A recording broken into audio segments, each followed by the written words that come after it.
This is Talk the Home of Common Sense. 12:50 is the time. Donald Trump has arrived in Zurich ahead of his speech at Davos in Switzerland. Prime Minister has just finished PMQs. Don't know whether he's going to be jetting off there as well. But there's plenty more going on at home. We've talked about local elections being cancelled. We've talked about that Chinese super embassy.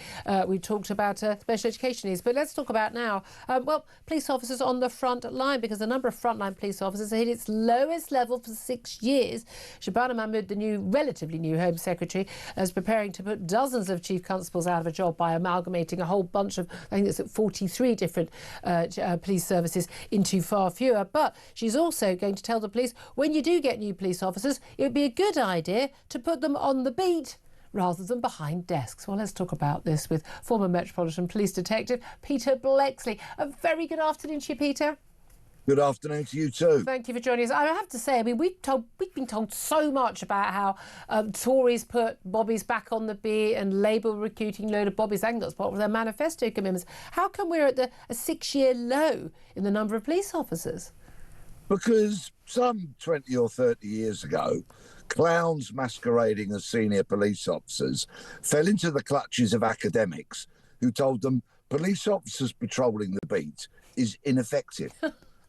And that's because basically those academics knew nothing about policing. Yep. They knew nothing about the value of public engagement, gathering intelligence, information, knowing a community, knowing a neighbourhood. Because there isn't a tick box exercise there, so it didn't make sense to them.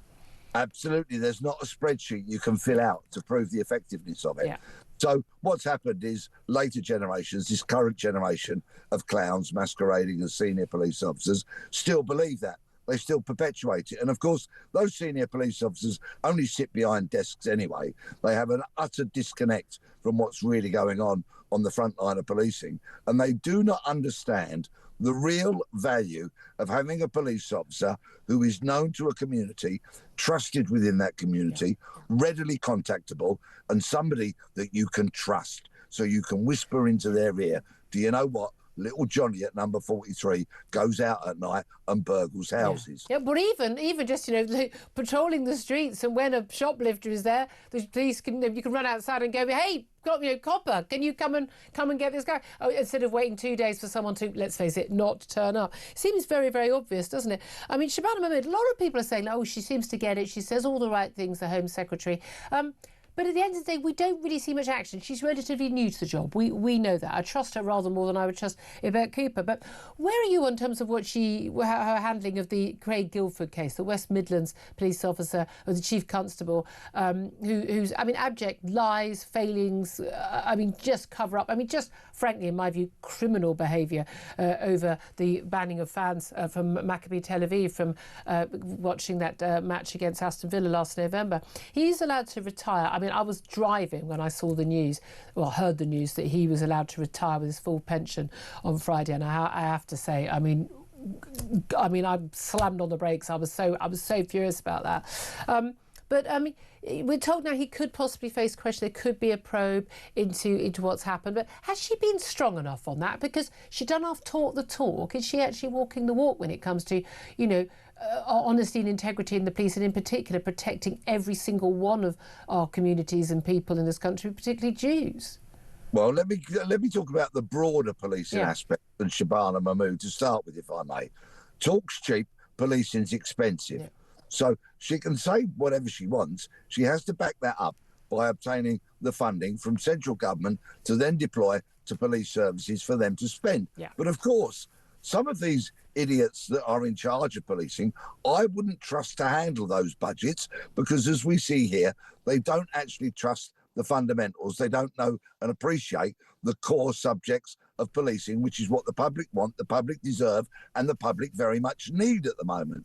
Getting on to Craig Guildford, this was the second time he'd retired as Chief Constable of West Midlands Police. He retired some months ago so that he could collect his huge commutation and his pension. He had a couple of weeks off work and then came back into the same role. Yeah. So he was claiming his pension and getting his huge salary at the same time. In the same role? Yes, nice work if you can get it. So he was put in finance before investigating crime, shall we say.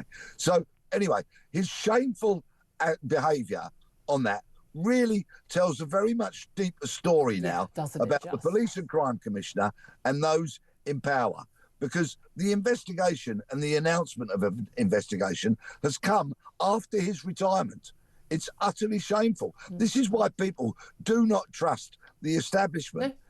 You get retirement, which is just packaged up as an escape tunnel through which he's able to scurry. And it shouldn't be a get-out clause for being investigated anyway. But my view is you shouldn't be allowed to retire from the police while there is a question mark over your integrity. I mean, I'm sorry, it's not a matter for debate whether or not he made up evidence and he lied to the Select Committee, the Home Affairs Select Committee of the Commons. We did it on full camera in front of our eyes. There were lies told. It was his mouth that did it. I mean, I don't know what's up for debate there. Well, I think what is up for debate is, did Craig Guildford commit the criminal offence of misconduct in public office? That is what needs to be investigated. It is a crime, possibly, what he did. Certainly to lie in that situation. Imagine if a police constable, a sergeant, an inspector had blatantly sat down and lied to a parliamentary committee. What would have happened? They would have been facing a gross misconduct panel at the very least. And it's the same as lying to court. It's the same thing. It really is the same thing. And again, he shouldn't be lying in any case at all. It is extraordinary, but we're told there's going to be this big reorganisation of the police forces, having fewer chief constables. I mean, I'm not quite sure that's the solution to the problems we've got. Briefly, Peter, what do you think the solution is? There's a precedent set in Scotland when in 2013, their 8 forces amalgamated into one, into Police Scotland. At the moment, a Deputy Chief Constable is suspended. Another Deputy Chief Constable has proven to lie to a murder victim's family. They're not exactly getting everything right north of the border, so that precedent might not be the one to follow, although there are arguments in favour of it. Peter, thank you for that. Peter Blexley, former Metropolitan Police Detective, always tells it as it is. Benedict Spence, listening to all of that. I mean, leaving aside, Bob is clearly you need police to be available and not just sitting behind a desk. And by the way, if they're all just sitting behind a desk, could they answer emails and answer phone calls more often? But what do you make of Shabana Mahmood generally as Home Secretary? I think, well, it couldn't have been much worse given what she actually inherited. I don't think she's been too bad, but she's not, you know, there was this sort of suggestion that she was going to revolutionise things and it was going to be so much different. Actually, if nothing else, the Home Office can't be revolutionised. It can't be changed, certainly not by one person.